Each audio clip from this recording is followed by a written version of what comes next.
नमस्कार दोस्तों, स्वागत है आपका आपके अपने YouTube channel RBSC online classes में। अपन बात कर रहे थे आपके साइंस के सेकंड चैप्टर यानी अम्ल, क्षार और लवण के बारे में। इसमें हमने इस चैप्टर का पहला भाग कर लिया था। अगर आपने वो नहीं देखा है तो वो जरूर देखिएगा, क्योंकि इससे आगे आपका चैप्टर समझ में आएगा। पिछले वीडियो तक अपने इसका चैप्टर का बेसिक कुछ अम्ल, क्षार और लवण के बारे में बात की थी, और साथ में अपने स्टार्ट किया था लास्ट में जो अम्ल और क्षार के रासायनिक गुणधर्मों के बारे में अपने स्टार्ट किया था, जिसमें अपने पहला गुणधर्म पढ़ चुके थे। आज अब इसका देखेंगे दूसरा गुणधर्म। दूसरा गुणधर्म देखो क्या है, अम्ल की धातु कार्बोनेट या तथा धातु हाइड्रोजन कार्बोनेट के साथ अभिक्रिया करना। यानी कोई अम्ल है, उसकी धातु कार्बोनेट या धातु हाइड्रोजन कार्बोनेट से अभिक्रिया करवा देते हैं तो क्या बनता है वो देखते हैं। तो देखो यहां पर देखेंगे तो किसी भी अम्ल की अगर धातु कार्बोनेट या धातु हाइड्रोजन कार्बोनेट के साथ अभिक्रिया करवाते हैं किसी भी अम्ल की, तो किसका निर्माण होता है? एक तो बनेगा लवण, किसका? लवण। दूसरा बनेगा वो है कार्बन डाइऑक्साइड गैस यानी CO2, और तीसरा बनेगा जल। यानी तीन चीजें बनती हैं। क्या क्या चीजें? जब अपन अम्ल की धातु कार्बोनेट या धातु हाइड्रोजन कार्बोनेट से अभिक्रिया करवा देते हैं तो तीन चीजें बनती है। पहला बनता है लवण, दूसरा बनता है वो है कार्बन डाइऑक्साइड गैस, और तीसरा है जल। यहां पर अपन देखें तो यहां पर आप एक उदाहरण के थ्रू समझ सकते हैं यहां पर, या फिर आपको सिर्फ इतना सा याद रख सकते हैं। देखो क्या याद रखना है कि अगर कोई धातु कार्बोनेट है या धातु हाइड्रोजन कार्बोनेट है, अगर वो किसी भी अम्ल के साथ अभिक्रिया करेगा तो एक तो बनेगा लवण, कार्बन डाइऑक्साइड गैस और जल। तो इससे आप क्या है इसको पूरा याद रख सकते हो। ये पूरी जो ऊपर लैंग्वेज लिखी है सिर्फ वो इस एक चीज से क्या रह जाएगी, याद रह जाएगी। ठीक है, अपन इसको समझते हैं उदाहरण के थ्रू। देखो उदाहरण अगर आपको समझ में आ गया तो फिर आपको ये चीजें आसानी से समझ में आ जाएगी। तो पहले अपन लेते हैं धातु कार्बोनेट। कोई भी कार्बोनेट हो सकता है धातु का। तो देखो यहां पर मैंने लिया सोडियम धातु होती है आपको पता है, और मैंने लिया है सोडियम कार्बोनेट। क्या सूत्र होता है? Na2CO3। ये क्या है? Sodium carbonate. सोडियम कार्बोनेट की अभिक्रिया करवा दी मैंने किससे? एक अम्ल के साथ। ये देखो धातु कार्बोनेट है जिसका नाम है सोडियम कार्बोनेट, इसकी अभिक्रिया करवा दी मैंने HCl से। तो देखो क्या बनेगा, अब आपको पता है तीन चीजें बनेगी। क्या क्या? पहला बनेगा लवण। तो लवण जो होगा वो क्या होगा? Sodium chloride. आपको पता है सोडियम क्लोराइड क्या है? एक लवण है। ठीक है, इसके साथ में अपने दूसरी जो बात की थी वो क्या बनेगा? कार्बन डाइऑक्साइड गैस बनेगी। तो यहां पर अपन क्या लिखेंगे? एक तो बनेगी CO2, और तीसरा जो उत्पाद बनेगा वो क्या है? जल। तो जल को अपन क्या लिख देंगे? H2O। तो ये इसकी अभिक्रिया होगी किसके साथ? ये है कौन सा? सोडियम क्लोराइड, यानी जो सोडियम कार्बोनेट, सोडियम कार्बोनेट यानी धातु कार्बोनेट की अपने अभिक्रिया करवाई अम्ल के साथ, तो किसका निर्माण हुआ? एक लवण बना, कार्बन डाइऑक्साइड गैस बनी और जल बना। दूसरा एक और उदाहरण देखते हैं हाइड्रोजन कार्बोनेट। तो यहां पर अपन देखेंगे NaHCO3। ये किसका सूत्र है? Sodium hydrogen carbonate. आपको क्या है? धातु यहां पर सोडियम हो गया और हाइड्रोजन कार्बोनेट। इसकी अभिक्रिया भी अपन किसी के साथ यानी अम्ल के साथ करवा देते हैं तो किसका निर्माण होता है? यहां पर भी बनेगा एक लवण, लवण है NaCl। यानी ये Na और ये Cl बनके एक लवण बना दिया। साथ में बनेगी कार्बन डाइऑक्साइड गैस जिसको अपन लिखते हैं CO2 से, और साथ में बनता है जल जिसका सूत्र होता है H2O। तो देखो सेम ही उत्पाद बनते हैं, एक लवण बनेगा, दूसरा बनेगा कार्बन डाइऑक्साइड गैस और तीसरा बनेगा जल। नाम लिखिए तो इसका नाम क्या है? अभी मैंने बताया था सोडियम कार्बोनेट, सोडियम कार्बोनेट। और ये कौन सा है? हाइड्रोक्लोरिक अम्ल।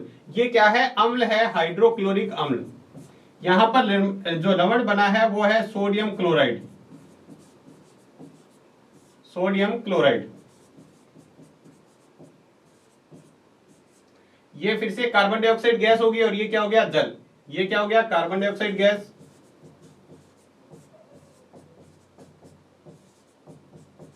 कार्बन डाइऑक्साइड गैस, और ये बन गया जल। यहां पर देखिए तो इसका नाम क्या है? इसका नाम है सोडियम। अब देखो बीच में H है तो सोडियम हाइड्रोजन, हाइड्रोजन कार्बोनेट। और ये क्या है HCl अम्ल यानी हाइड्रोक्लोरिक अम्ल। यहां पर वापस से वही सोडियम क्लोराइड बना है, ये कार्बन डाइऑक्साइड हो गया और ये जल हो गया। तो अपने एक और गुण पढ़ा है किसका, धातु कार्बोनेट या धातु हाइड्रोजन कार्बोनेट की अभिक्रिया जब किसी अम्ल के साथ करवा देते हैं तो क्या बनता है, लवण, कार्बन डाइऑक्साइड गैस और जल। हाँ, यहां पर एक और इंपॉर्टेंट बात आगे देखेंगे अपन कि ये जो कार्बन डाइऑक्साइड गैस बन रही है, ये वाली जो गैस है, इस गैस को CaOH2 क्या नाम होता है इसका, आप नाम बताएंगे जल्दी से लिखिए, कैल्शियम हाइड्रोक्साइड, इसके साथ और प्रवाहित करा देते हैं। ये क्या है, चूने का पानी, मतलब चूने का पानी, जिस पानी में चूना घोल रखा है, बुझा हुआ चूना जिसको कहते हैं, उसके अंदर अगर कार्बन डाइऑक्साइड गैस प्रवाहित कर देते हैं तो किसका निर्माण होता है, तो होता है कैल्शियम कार्बोनेट। किसका निर्माण होता है, कैल्शियम कार्बोनेट, और साथ में निर्माण होता है जल का। हाँ, दोबारा से इस लाइन को पढ़ेंगे, देखो क्या है, ये जो कार्बन डाइऑक्साइड गैस बनी है जब किसी धातु ऑक्साइड की धातु कार्बोनेट या धातु हाइड्रोजन कार्बोनेट की अभिक्रिया अम्ल से करवाते हैं तो लवण के साथ कार्बन डाइऑक्साइड गैस भी बनती है। यदि उस कार्बन डाइऑक्साइड गैस को चूने के पानी में, ये कैल्शियम हाइड्रोक्साइड क्या होता है, चूना होता है, अब चूने को पानी में घोल रखा है तो चूने के पानी में कार्बन डाइऑक्साइड गैस प्रवाहित करने पर कैल्शियम कार्बोनेट बनता है। क्या बनता है, एक श्वेत पदार्थ का अवशेप बचता है। श्वेत अवशेप का मतलब, अवशेप अपन पहले बात कर चुके हैं, अवशेप क्या होता है, जो ऐसा पदार्थ बन जाए जो पानी में घुले हुए नहीं, नीचे रह जाए, ठीक है, तो वो श्वेत अवशेप प्राप्त होता है, जिसका क्या नाम होता है, यहां पर ये इंपॉर्टेंट बात है, ये है कैल्शियम कार्बोनेट। क्या है, कैल्शियम कार्बोनेट, जो किसका सूत्र होता है, ये संगमरमर का भी सूत्र है, मार्बल यानी संगमरमर का भी सूत्र है, जिसका रासायनिक नाम क्या होता है, कैल्शियम कार्बोनेट। तो काफी इंपॉर्टेंट है, ये भी आपको ध्यान में रखना कि अगर किसी ये जो कार्बन डाइऑक्साइड गैस निकल रही है, इसको चूने के पानी में प्रवाहित कर दें तो एक ऐसा पदार्थ बनेगा कैल्शियम कार्बोनेट। अगर इसमें और अधिक प्रवाहित कर दे तो फिर ऐसा पदार्थ, ये तो देखो अभी अवशेप बचा है बिना पानी में घुले, अवशेप का मतलब ऐसा पदार्थ जो पानी में नहीं घुल रहा। लेकिन बात करें अगर इसके अंदर और अधिक गैस प्रवाहित कर दे तो क्या हो जाएगा, अगर और अधिक इसमें गैस प्रवाहित कर देंगे तो ऐसा पदार्थ बन जाएगा जो पानी में घुलनशील होगा। पानी में क्या हो जाएगा, घुलनशील हो जाएगा। ठीक है, तो आपको समझ में आ गया ये पॉइंट। चौथा चाहे तो आप इसका स्क्रीनशॉट ले सकते हैं।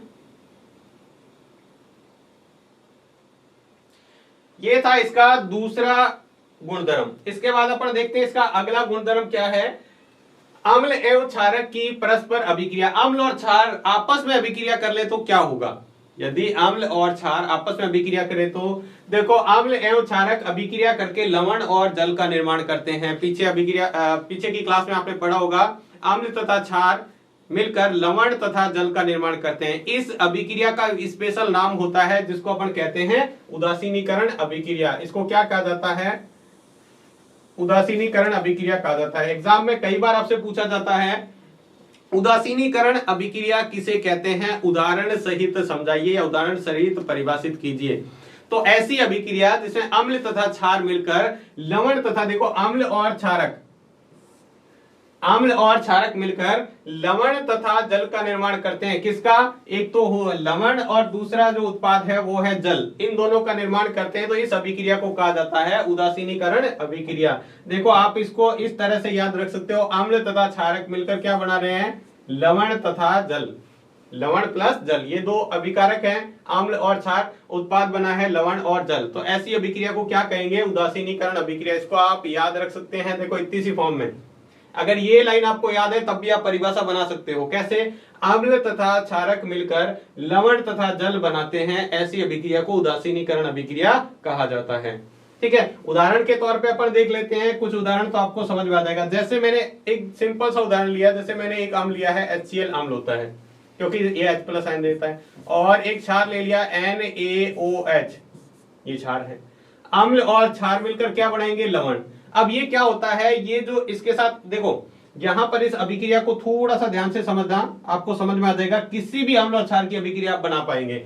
ये जो H+ आयन होता है ना, ये जो H+ आयन है ये, और इसका OH आयन, ये तो दोनों मिलकर क्या बनाएंगे, जल बनाएंगे। क्या बनाएंगे, जल बनाएंगे। तो अपन यहां पर प्लस में पहले ही लिख दो H2O, ये बन गया जल।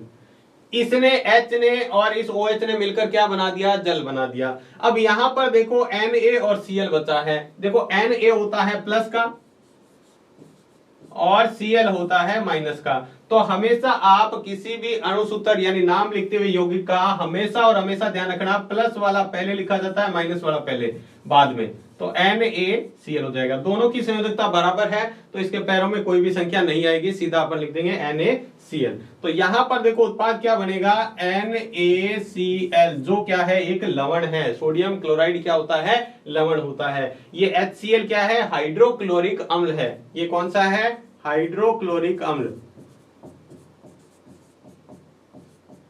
हाइड्रोक्लोरिक अम्ल है। ये है सोडियम हाइड्रोक्साइड, सोडियम हाइड्रोक्साइड।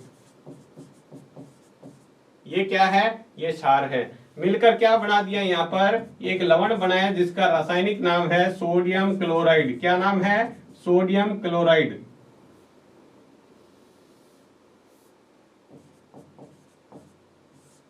और ये क्या है, ये है जल का सूत्र। तो इस तरह से आप कोई भी ऐसी अभिक्रिया लिख सकते हैं जो अम्ल और क्षार की अभिक्रिया होती है और क्या बनता है, लवण और जल। आप और भी उदाहरण ऐसे करके देखिएगा जिसमें अम्ल और क्षार की अभिक्रिया होती है तो क्या बनता है, लवण और जल बनता है। इसके बाद में अपन अगला पॉइंट देखते हैं। आप चाहें तो और भी अभिक्रियाएं हैं, जैसे सोडियम, इसकी सोडियम हाइड्रोक्साइड के साथ किसकी अभिक्रिया, सल्फ्यूरिक अम्ल के साथ अभिक्रिया करवा सकते हैं, तो आप इसी तरह लवण और जल बनेगा। ठीक है, तो आप इस तरह की और भी अभिक्रियाएं लिख सकते हैं। इसके बाद अगला जो चौथा पॉइंट है, इसका चौथा रासायनिक गुणधर्म है, वो ये है कि अम्लों की धात्विक ऑक्साइड से अभिक्रिया, यानी अम्लों की धात्विक ऑक्साइड से अभिक्रिया, यानी अम्ल की जब अभिक्रिया किसी धातु ऑक्साइड से कराई जाती है। पहले देखो आपने पढ़ा था, जो दूसरा पॉइंट था, अम्लों की धातु ऑक्साइड नहीं था, वहां पे धातु कार्बोनेट था। कार्बोनेट समूह को लिखते हैं CO3-2। जिस धातु के साथ CO3-2 लगा होता है इसका मतलब वो कार्बोनेट है। जैसे अपने वहां पर लिखा था, एक सूत्र लिखा था Na2CO3, तो ये क्या है, सोडियम कार्बोनेट है। तो ये क्या है, धातु कार्बोनेट है और यहां पर धातु ऑक्साइड बनना है। ऑक्साइड क्या होता है, सिर्फ किसी के साथ -O लगा हुआ हो तो वो होता है ऑक्साइड। जैसे अपन उदाहरण के लिए पढ़े, अगर सोचो इसकी अभिक्रिया करवाएं तो पहले देख लेते हैं किस तरह से। धातु ऑक्साइड की अभिक्रिया अम्ल के साथ, धातु ऑक्साइड अम्ल के साथ अभिक्रिया करके लवण और जल बनाते हैं। जैसे उदासीनीकरण अभिक्रिया है, उसमें भी लवण और जल बन रहा है, तो इसमें भी क्या बन रहा है, लवण और जल ही बन रहा है। देखो धातु ऑक्साइड की अभिक्रिया अम्ल के साथ करवाई तो क्या बना है, यहाँ पर लवण और जल का निर्माण हुआ है। किसका, लवण और जल का निर्माण हुआ है। किसकी अभिक्रिया, धातु ऑक्साइड की अभिक्रिया अम्ल से करवाने पर। तो यहां पर आपने देखा इसकी अभिक्रिया करवा दी। अब एक उदाहरण देख लेते हैं ताकि आपको अच्छे से समझ में आ जाए। तो यहां पर अपन देखते हैं धातु ऑक्साइड ले लेते हैं। जैसे मैंने लिया सोडियम ऑक्साइड, ये क्या है, सोडियम ऑक्साइड। इसकी अभिक्रिया किससे करवा दी मैंने, इसकी अभिक्रिया करवा दी मैंने यहां पर अम्ल से। कौन सा, HCl अम्ल से। कौन सा, HCl अम्ल। तो बताओ क्या बनेगा। तो यहां पर आप देखेंगे तो आपको पता है एक लवण बनेगा और जल बनेगा। लवण क्या बनेगा, ये Na और Cl मिलकर एक लवण बना देगा जिसका नाम क्या है, NaCl। क्या है, NaCl, जिसको सोडियम क्लोराइड कहा जाता है। और साथ में ये हाइड्रोजन और ये ऑक्सीजन मिलकर यहां पर 2 लगा देंगे। हाँ, कुछ अपने समीकरण पीछे की थी, संतुलित नहीं की है तो आप संतुलित करते रहे साथ में। यहां पर 2 हाइड्रोजन, ये है ना 2 से गुणा करके, तो 2 हाइड्रोजन और ये एक ऑक्सीजन मिलकर क्या बना देगा, H2O बना देगा, जल। ठीक है, और यहां पर भी अभिक्रिया को संतुलित करने के लिए क्या लगाएंगे, 2 लगा देंगे।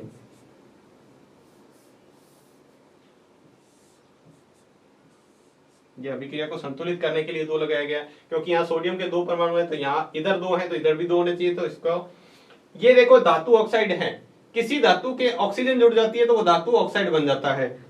जैसे यहां पर लिखा है सोडियम ऑक्साइड, तो सोडियम ऑक्साइड की अभिक्रिया हमने एक अम्ल से करवा दी तो क्या बन गया, एक लवण बन गया और एक जल बन गया। सोडियम क्लोराइड अपने को पता है, बार बार पढ़ते आ रहे हैं, ये क्या है, ये एक लवण है।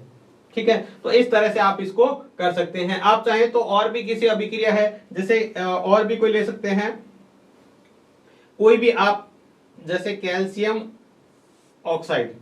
कैल्शियम ऑक्साइड की अभिक्रिया हमने करा दी सॉरी सोडियम हाइड्रोक्लोरिक अम्ल से करवा दी, इसकी भी अभिक्रिया हाइड्रोक्लोरिक अम्ल से करवा देते हैं। तो उसी तरह लवण और जल बनेगा। तो लवण क्या बनेगा, लवण का सूत्र होगा CaCl2 प्लस H2O। क्या बनेगा, H2O। तो इस तरह से आप इस अभिक्रिया को कर सकते हैं। देखो ये क्या है, कैल्शियम। कैल्शियम क्या होती है, धातु, इसके साथ ऑक्सीजन जुड़ी है तो कैल्शियम ऑक्साइड। कैल्शियम ऑक्साइड की अभिक्रिया हाइड्रोक्लोरिक अम्ल से करवाई तो क्या बना, कैल्शियम क्लोराइड। इसका नाम क्या है, कैल्शियम क्लोराइड। आप लिख सकते हैं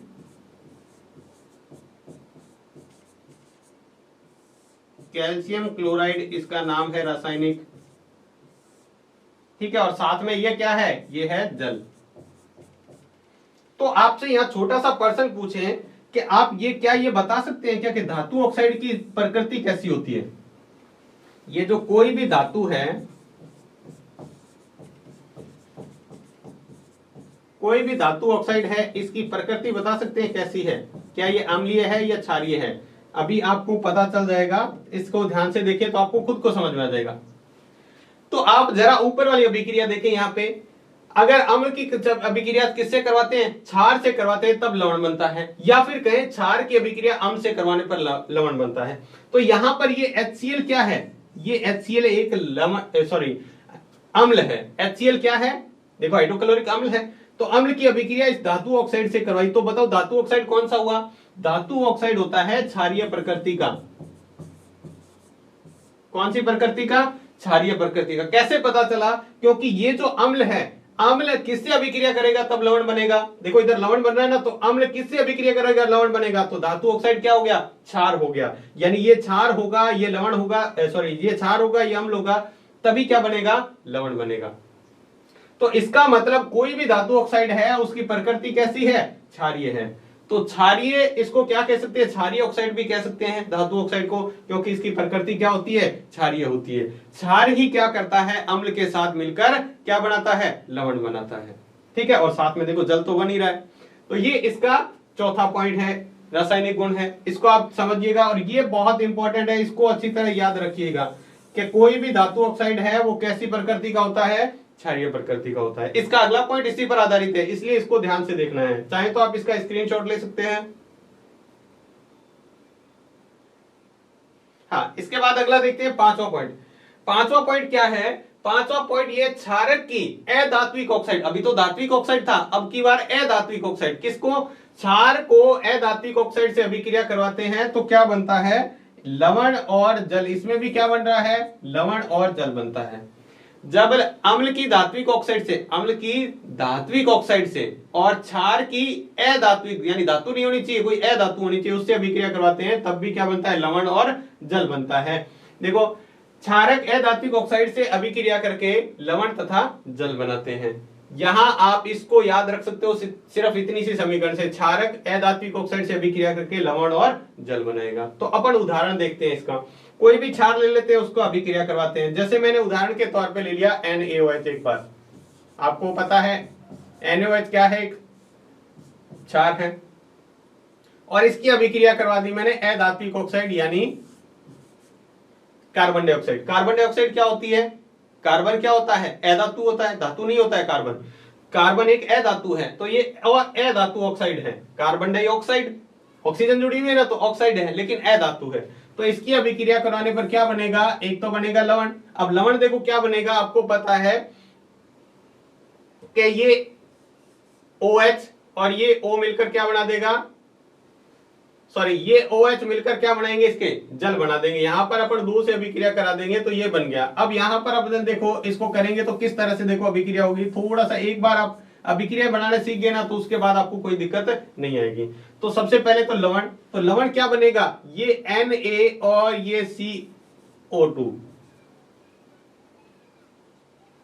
क्या बनेगा, सोडियम कार्बोनेट Na2CO3, ये बन गया सोडियम कार्बोनेट। प्लस क्या बनेगा, प्लस बनेगा जल, और जल का सूत्र क्या है, H2O। यहां पर एक लवण बना है सोडियम कार्बोनेट, और साथ में क्या बना है, इसका नाम क्या है, सोडियम कार्बोनेट। सोडियम कार्बोनेट, और साथ में ये तो जल है ही, एक और उदाहरण देख लेते हैं, जैसे मान लो लिया KOH, पोटेशियम, क्या नाम है इसका, पोटेशियम हाइड्रोक्साइड। इसकी अभिक्रिया करवा दी मैंने SO3। अब SO3 क्या होता है, SO2 जैसे 2 आता है ना तो कार्बन डाइऑक्साइड बोलते हैं, तो इसको क्या बोलेंगे, सल्फर ट्राइऑक्साइड। क्या नाम हो गया इसका, सल्फर ट्राइऑक्साइड। ट्राई क्यों आया, क्योंकि यहां पर 3 लगा हुआ है इसलिए। तो सल्फर ट्राई KOH की अभिक्रिया सल्फर ट्राइऑक्साइड से कराने पर क्या बनेगा, देखो यहां पर बनेगा पोटेशियम सल्फेट और प्लस क्या बनेगा, जल बनेगा। इसका नाम क्या है, पोटेशियम सल्फेट। क्या नाम है, पोटेशियम सल्फेट। तो देखो यहां पर अपन, इसका नाम है पोटेशियम हाइड्रोक्साइड, पोटेशियम हाइड्रोक्साइड। देखो ये नाम है वो अच्छी तरह आपको आ जाने चाहिए। वो आपने बेसिक वाला वीडियो अगर देखा है तो ये नाम आपको सारे समझ में आ जाएंगे ये कैसे लिखे हैं। तो देखो ये भी एक क्षार है, कैसे पता चला ये क्षार है, जब OH लगा होता है तो अपने को पता है वो क्या है, ये क्षार है। ये OH है इसका मतलब ये क्षार है, ये OH है इसका मतलब ये क्षार है। जब क्षार की अभिक्रिया, सल्फर भी क्या होता है, धातु नहीं होता है, अधातु होता है।